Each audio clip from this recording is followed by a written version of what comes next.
কুড়িগ্রামের নাগেশ্বরী উপজেলার কলোনিটারি এলাকার কিশোরী ফেলানীকে ২০১১ সালের ৭ জানুয়ারি ভারতীয় সীমান্তরক্ষী বাহিনী বিএসএফ গুলি করে হত্যা করে। এরপর নিহত কিশোরী ফেলানীর মরদেহ কাঁটাতারের বেড়ায় ঝুলিয়ে রাখে বিএসএফ সদস্যরা। দীর্ঘ ৫ ঘণ্টা মরদেহ কাঁটাতারের বেড়ায় ঝুলে থাকে। পরে পতাকা বৈঠকের মাধ্যমে ৮ জানুয়ারি বিজিবির কাছে মরদেহ হস্তান্তর করে বিএসএফ। নির্মম এই হত্যাকাণ্ডের ১৪ বছর পেরিয়ে গেলেও বিচার পায়নি ভুক্তভোগী পরিবারটি।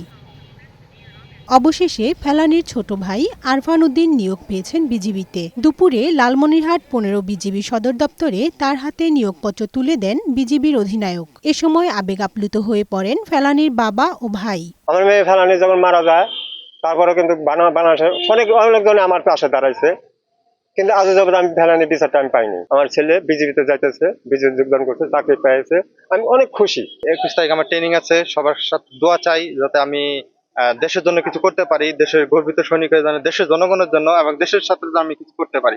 ফেলানী হত্যার বিচার না হওয়ায় দুঃখ প্রকাশ করেন বিজিবি অধিনায়ক। ভারতের নিজস্ব আদালতে অভিযুক্ত বিএসএফ সদস্য বারবার খালাস পেয়ে যান, যা ফেলানীর পরিবারের পাশাপাশি আমাদের জন্য অত্যন্ত হতাশাজনক। সীমান্তে ফেলানী হত্যার মতো নৃশংস ঘটনা ভবিষ্যতে যাতে আর না ঘটে সে বিষয়ে বিজিবি সর্বদা সীমান্তে সতর্ক রয়েছে বলেও জানান তিনি। কানিজ নুসরাত, বৈশাখী সংবাদ।